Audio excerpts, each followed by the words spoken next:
thing on the gimbal to keep it happy will be to Denise. Welcome, Price. We got some new tools, we hope. So feedback on how we sound. Joy, if y'all could give us a little feedback on how we sound and how we're doing. Here's Dad. Daniella. Hello. Good morning, everybody. It's a beautiful day here. Hey, John. Actually, Aloha West. Hey, Mark. Aloha West's date is leaving. So how do we sound? If we could get a sound check, that'd be awesome.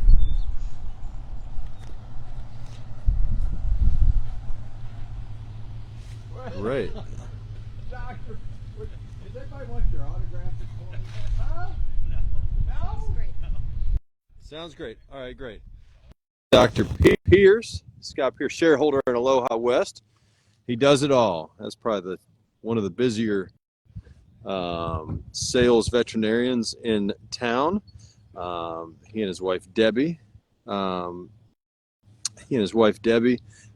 a practice with Root and Riddle, and so he's a shareholder in Aloha West, and he's just bred his mare. Hey, his first it was his maiden mare to Aloha West. There's Aloha West and Bernardo and Brown Car.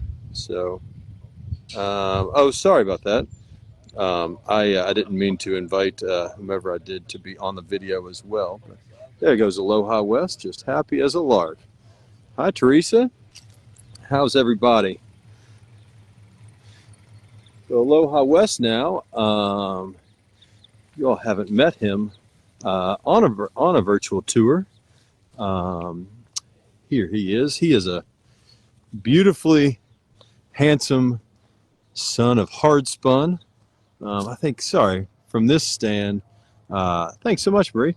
From here, he looks like a little speck, but he's gone down there to check out his friends. You can see him with his tail up, just prancing.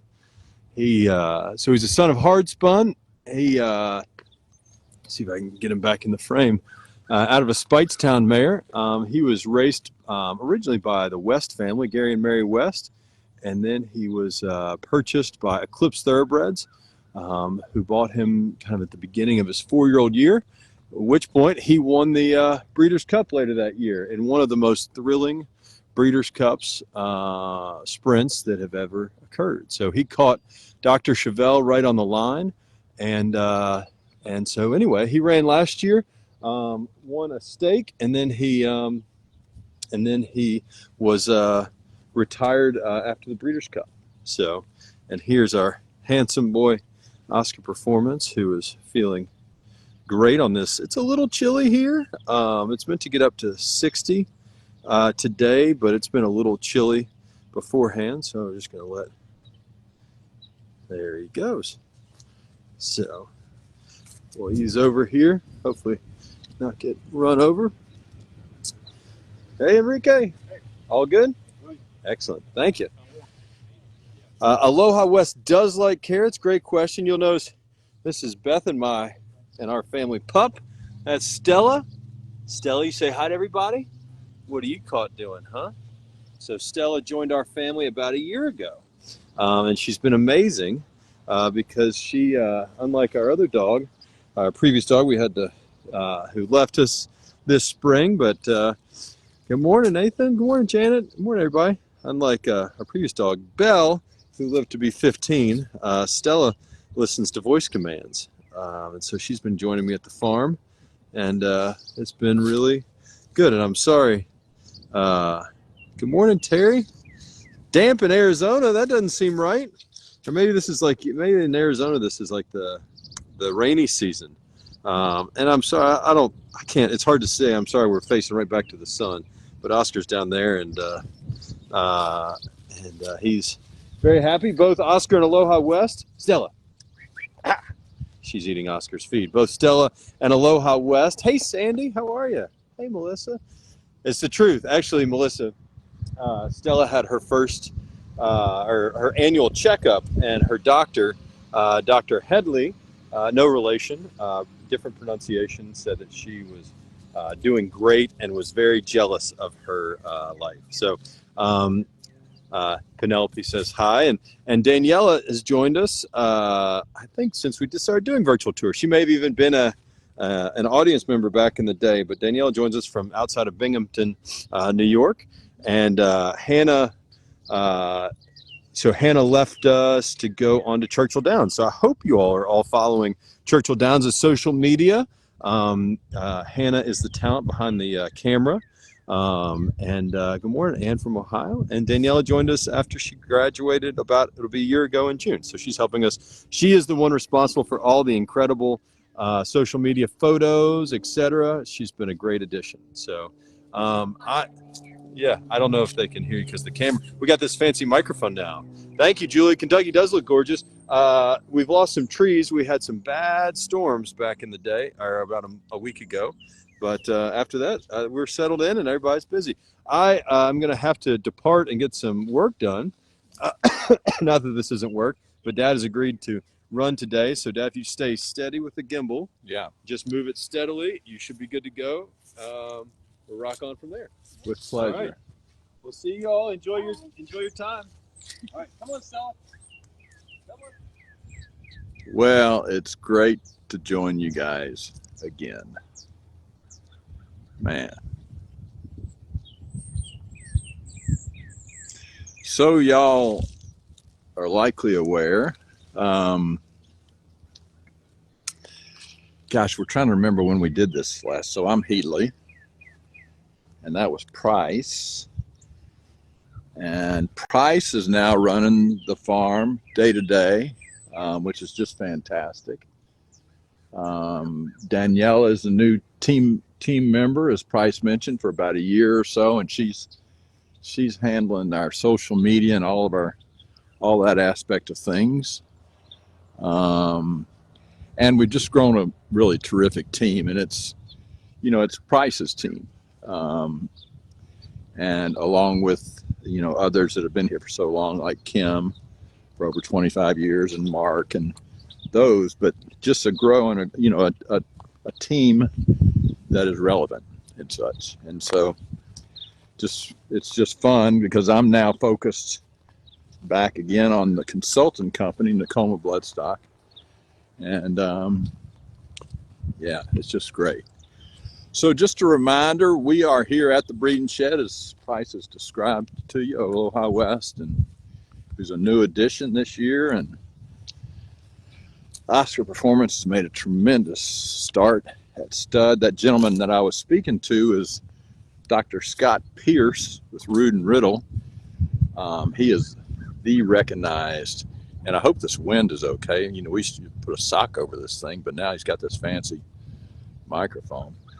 But Dr. Scott Pierce is the recognized specialist with throats, does all of the vet work for scoping and things like that for yearlings, and just is the specialist, and he's just extraordinary. And he's a shareholder in Aloha West, and he hadn't seen Aloha West, and he brought his mare, that's whom I was speaking with, and he loved him. Aloha West won the Breeders' Cup Sprint. He's a son of hard spun, and when you think of hard spun, you think of a larger size kind of a horse, because he's a son of, on the dam side, he's a son of Crypto Clarence. So he's got size, even though he's by Danzig, who's a typey Northern Dancer horse. So we speak often about pedigrees and such, and you just have to read between the lines on some of these pedigrees. Even though they're by a horse, doesn't mean they have to be that horse. And for us, Aloha West is more of the dam side, because his mother is by Speightstown, who's the son of Gone West, whom we had here for so many years, and is a breed shaping stallion. And then there's speed on the dam side. So for us, that's what he's leaning toward. And that's the way we look at pedigrees. We don't look at it just as the sire. We look at it as, what is that? What's before us? Does the color tell us what it's leaning toward? Does the size tell us? Does its profile as far as racing goes? those are the kind of things we look at when we look at a horse and stuff. So Aloha West is a great addition. Now, as y'all recall, I often would have issues with gimbal and stuff like that, and I'd get frustrated and I'd want to throw this thing across the field. So we're hoping that it's going to be nice to me today. But there is Brown Car. For many of y'all who have been a follower for some time, Brown Car's been in our family for over 40 years. He's a foal of 71, 911T, and he has a new motor. He's got a new motor. I've been serviced at Stuttgart here in town for some time. Now, what I don't know is what's going to happen when I get in Brown Car with this gimbal. But we're going to go check it out, and I hope it doesn't go wacko.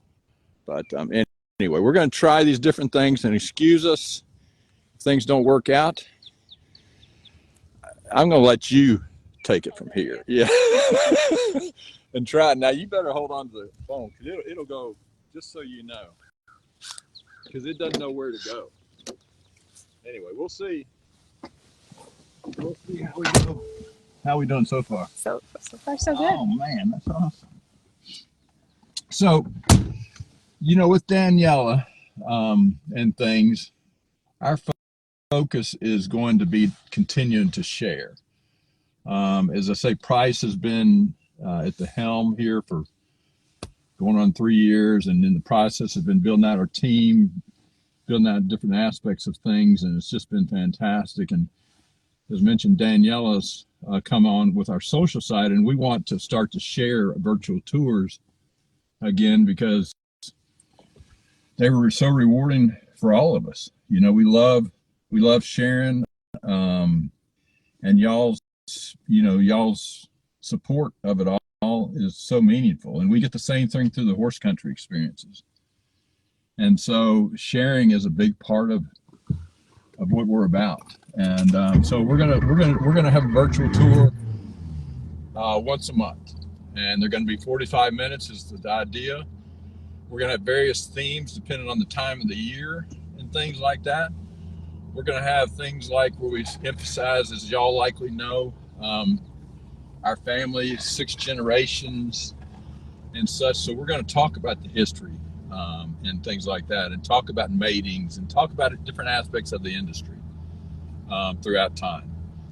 And when I say time, we're planning on it being forever, kind of a thing. So the point is that we're starting back again with virtual tours, and we welcome yourselves. And if y'all want to share this link with your followers, please feel free to do. We're happy to have as many as we can, because, well, we know we have something very special, and we love to share all that. So this barn, we're in the stallion portion of the farm. For those that have visited horse country and come to Mill Ridge, y'all know where we are. This is where we kick off our tours. When I stood there in front of the breeding shed for a while, we had the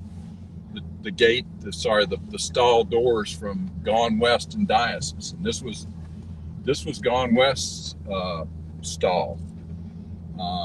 When Mom inherited 280 acres from her father, this was part of Beaumont Farm, and when Mom inherited 280 acres in 1962, the only thing that was here was these 2 stallion barns, this one here where Gone West was, and also the one where Oscar Performance was. And at the time, they were 2 stalls rather than 1 stall. And you can see here that window used to be another stall door. And so what they did is they took the partition out of the middle of the barn and made it a single stall barn, and with an exit from the back of the barn. So you could actually use it if you wanted to turn out into the paddock, or if you wanted, even the horse could come in and out of there, But it turns out they don't handle that very well. We go out the front because they'll start to run when they hit that door. So we don't even use that back door on these, with most of these stallions. They get too excited and anticipating going out, and then they'll catch their hip on the side or something like that. But you can see we haven't done any work with it for some time, and we're doing some work. And this is where Aloha West is eventually going to live. But this is, for those that know the industry, this is Gone West, and then it was Keep Up's stall. Keep Up was a son of Keeper Hill, and meant the world to us. Keeper Hill was we don't race many horses, but we were fortunate to race her with our dear friend Toli Otto, Dr. John Chandler, and Shug McGahee. And she won the Kentucky Oaks, which was extraordinary. She won the Spinster, earned nearly $2 million. And I say we don't race many. It just occurred that we did because she had an offset knee, and we didn't feel like we could sell her as a yearling, and ended up offering her as a 2-year-old, and bought some partners out at that time. So we ended up racing her and such, and we were very fortunate that she became what she was. Also, since y'all were here, and I feel like I've talked to y'all in between, but this is the new land that we bought as well, right here. It used to be that this was where Calumet's portion of the farm was, right here. Y'all recall maybe there was a fence that went across the road here, and a gate that went across the road here, and Price was like, you know, you hear him talk about Horse Shock, who put in all these trees with us and put in the initial layout of the farm. But he said to Horse, he said, so what about if we just took this fence out and this gate out and just opened it up? And wouldn't it make it feel like it was part of this farm, which it is? Because this was part of the Beaumont farm, and this was my mother's sister's portion that she was left. She was also left 280 acres. Her name is Patricia Green. And so the Green family ran this farm for a while. Eventually they sold it to Brad Kelly, probably, I don't know, eight or 10 years ago. And he kept it for about 6 years, and then we bought it from him a couple of years ago.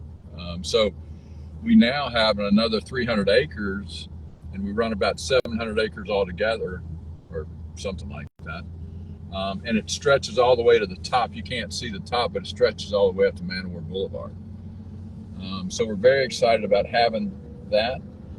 And we've got, y'all know likely, we number our barns. We've got like 15 barns or so. And on this section is barn 8, barn 9, and barn 10 and 11 on this portion of the farm.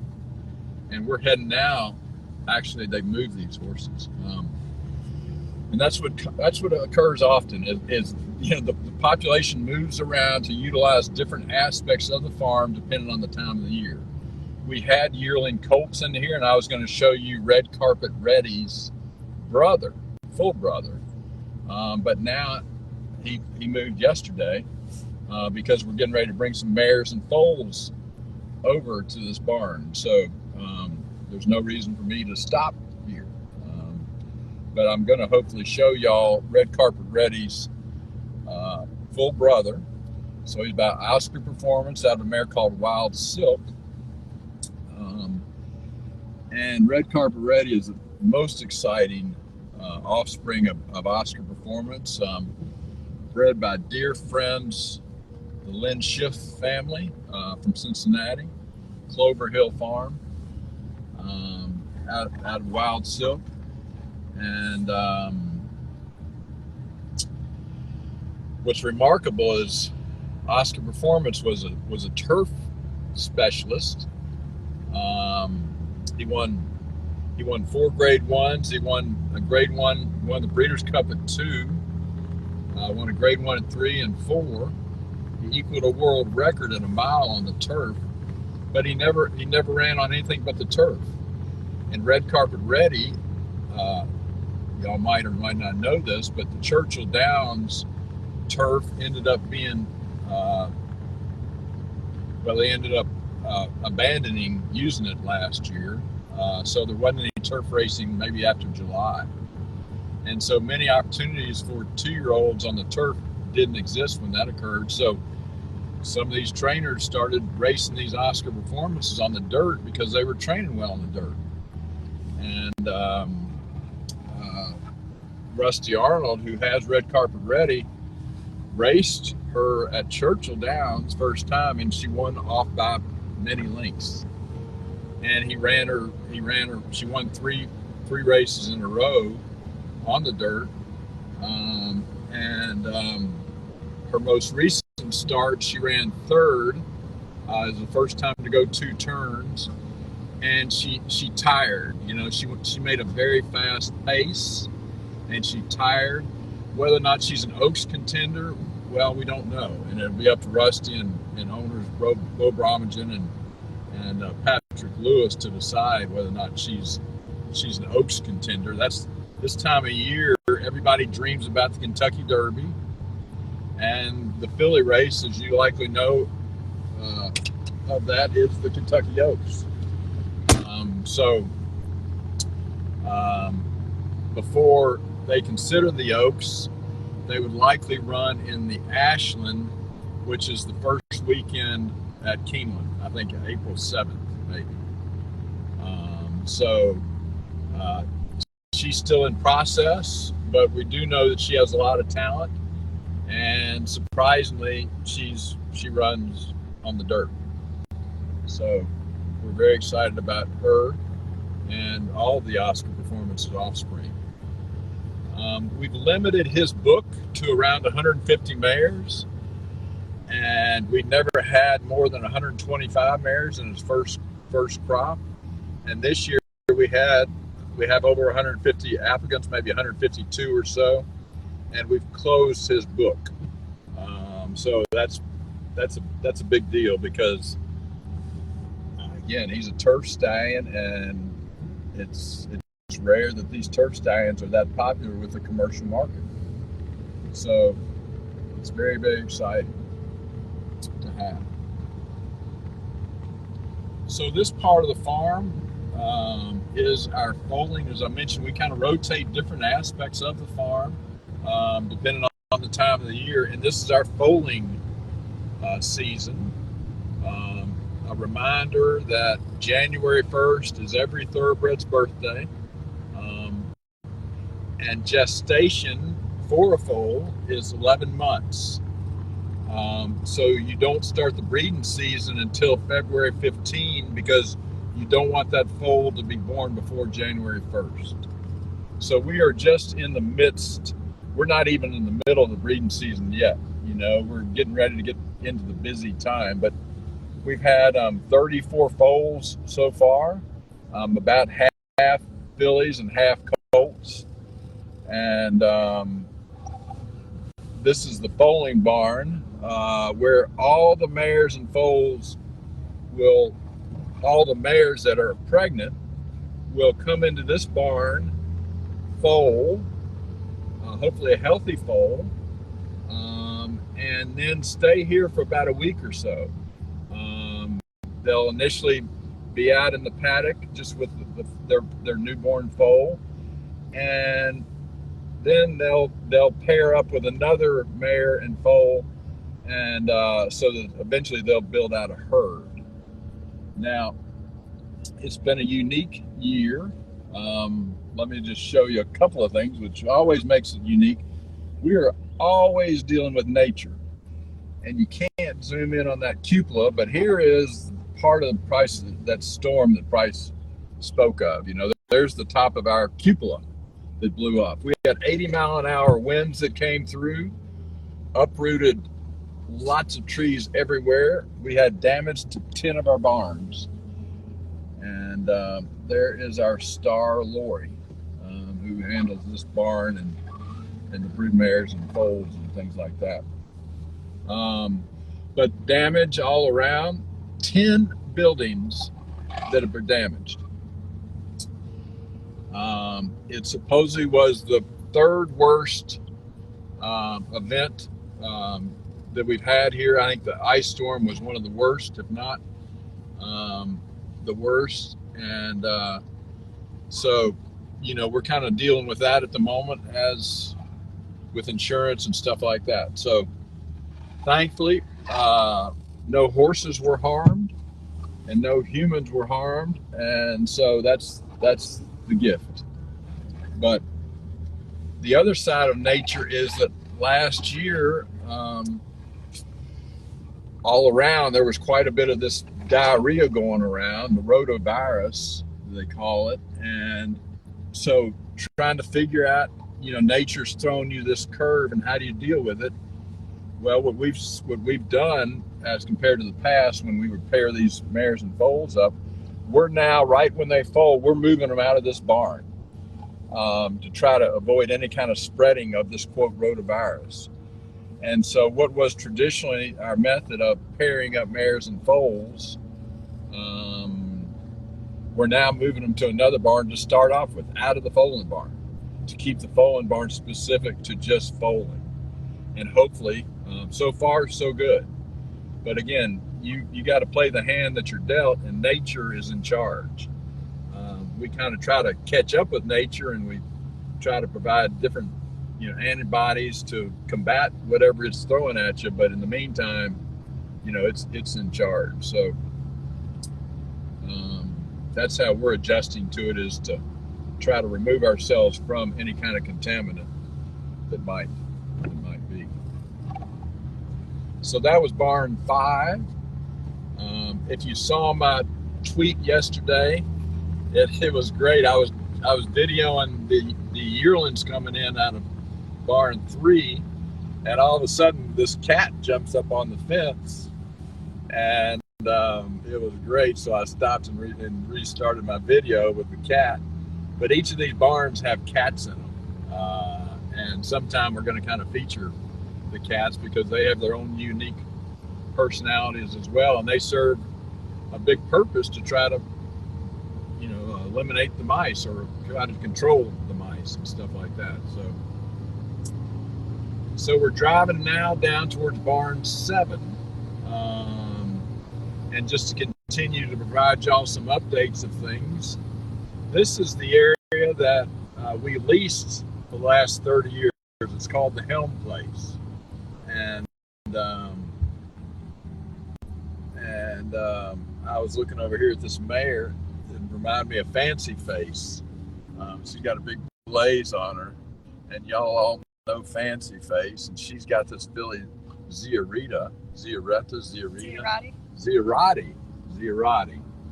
who won impressively of her first start. Then she ran in a stake race, her second start, about 10 days ago, and it was a muddy track, and she finished 4th, ran a good race, but and it was a lot to ask to run in a stake second time out. But she also is well regarded, and so Fancy Face is out there, and all of y'all know Fancy Face. And I was going to hopefully show you her yearling sister, a Catholic boy, filly. So we're now right on the border here where I parked, waiting for this Sally van to come through. Just to, again, continuing to inform yourselves, we rely on the van lines. We've been with Sally forever because they are, they're like family. Brook Ledge is the other van lines in town, and they also do an outstanding job. But we've been with Sally forever, and they're just a great teammate. And so if you're going to breed your mare, they don't all breed to your stallions here on the farm. You van them to where the stallions are. For instance, we had a mare that we vanned at 7 o'clock this morning right across the road to Darling. It went to Maxfield. Maxfield, yeah, thank you. So, but it, rather than walking across the road, the van comes and drives it over. She's bred, then they drive it back, But that we rely on the van lines to drive all over town, and that's how you end up, serving your mares, shipping your yearlings over to the farms and things like that, to the sales. So where we are here is this mare and foal. We've limited its exercise, and it's in a round pen, we call this, because it limits how much it can run. When this foal was born, it was rather down in its hind ankles, its hind pasterns. And so we wanted to give it some time to get some sun, to get some exercise, and build the strength up in those hind pasterns. And as you can see here somewhat, it's working, you know. So just another little thing about nature and how, you know, how you work with it. Again, we've got a great team who's seen most everything unless nature throws you a curve, and we go like that. But so that's what that is. That's just a round pen for limited exercise. Another reminder for those that haven't been to Kentucky, these are old tobacco barns. And they were, you know, tobacco used to be the #1 crop in Kentucky along with horses. And so once, but they became great horse barns because the ventilation that helped the tobacco cure also is a great great source for horses when they're in the barns, because really horses are better off to be outside. Well, this is the closest thing to being outside, to being a tobacco barn. And likely you can see the stalls that are in there, but it's a converted tobacco barn with stalls in there. And up above the stalls is wide open. So the only time there's any kind of covering is over the aisleway, and that's where we store our hay. You'll see these paddocks here. There's some other mares and foals. The fencing around are just smaller paddocks because, again, you're thinking about building out that herd. Now, this is the barn that the horses have come to right after foaling. So this is where we build out our herd, one at a time. Newborn foals. This is a newborn foal here because it doesn't even have a halter on yet. You can see it over here with Daniella. You see they're kind of licking the water, the waterer. That's a water tank. But it's a newborn foal, probably just a couple of days old because it doesn't have a halter on yet. And that'll be the first things that we'll do is, you know, it's introduced to the human. It'll walk over from the foaling barn, likely on its own, but it can have the human with it. And then the halter will come, and then it'll learn to be led and things like that. But thoroughbreds are very, very smart horses. They adapt very well to all that we've done. They adapt to being in this, you know, to the weather here and stuff like that.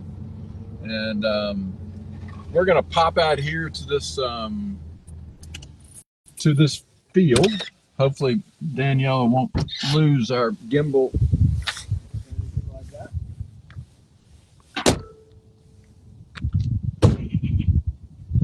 And again, we're in barn 7. We're on the Helm Place property that I said that we leased.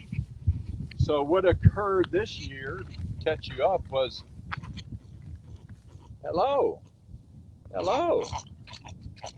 So that's a newborn foal. You see, it's got its halter on, and it acts like it's crying for its mother, but there's its mother right there. And I'm not sure who it is. But these horses now are forming a herd. We've got 4 new mares and foals that are in this field. So they graduated from being in a paddock, now being together in a pair in paddock. And now they're here in a herd of 4 horses. But like herds, it takes a while to build that up. And they're independent until they grow into be together. And so, but that's what they'll do, and they'll adapt. We have built out, currently we have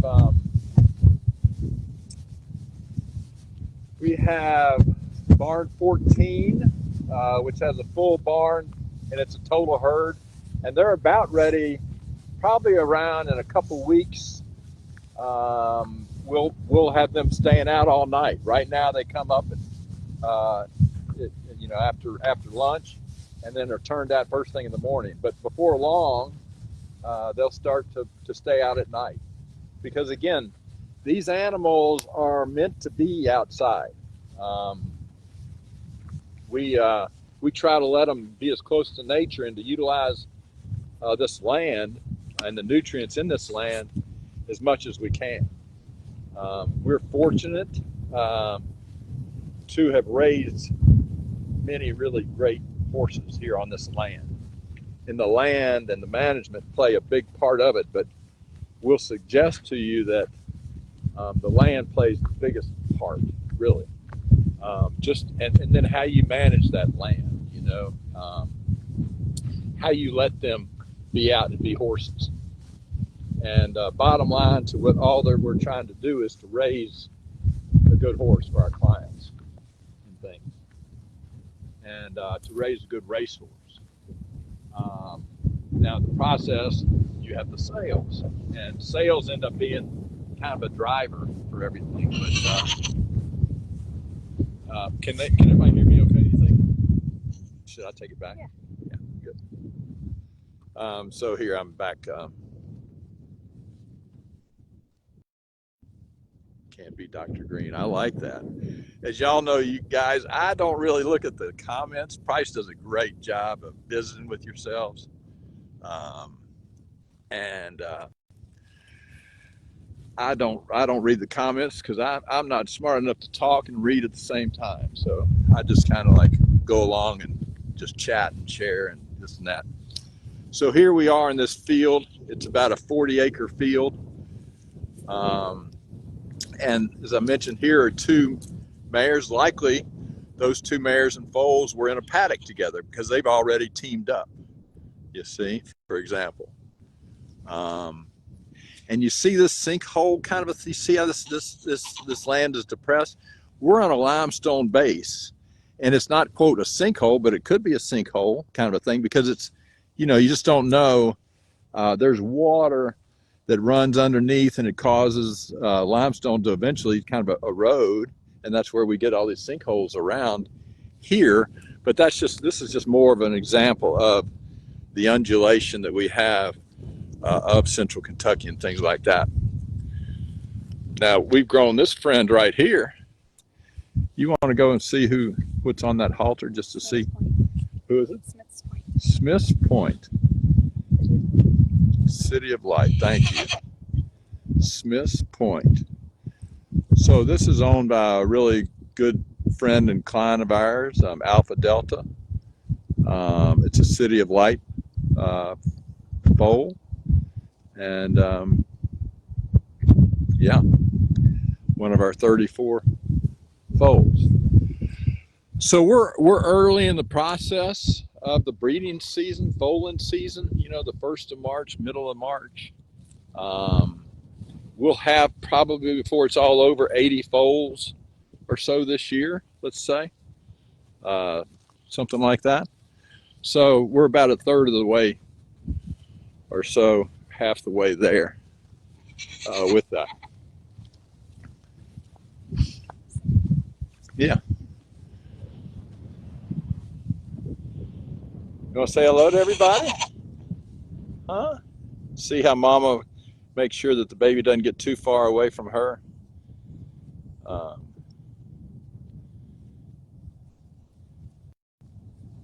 And just curious. Just curious.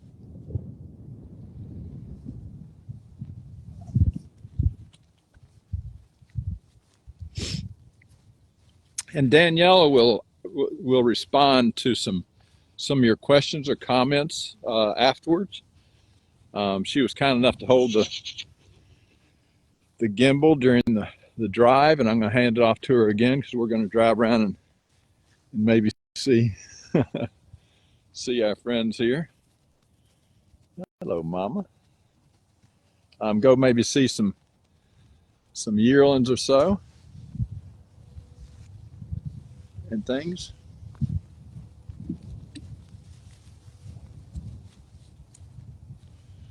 Well, we're about 45 minutes now or so. So that's, we want to kind of, we don't want to be, we used to do an hour, and that's fine, but it's, there's no reason to stretch it out too much. We thought we'd do 45 minutes and things. And again, we'll keep y'all informed on what we're going to speak of, ahead of time. but Price is traveling.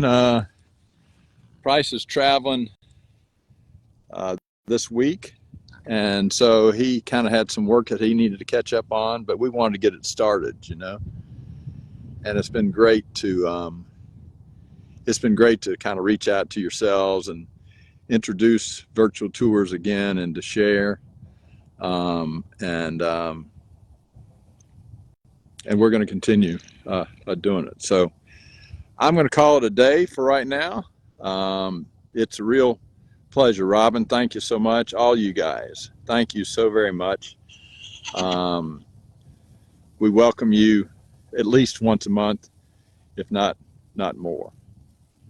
Remember, Keeneland will be racing the first after the April 7th or so for a month, 5 weeks. Then we have the Derby. So, you know, we're about ready to come out of this this winter time, and spring will be upon us, and it's just very, very something that we just look forward to, and we'll look forward to sharing that with you. So I'm going to say goodbye until next time, and we look forward to y'all joining us next time.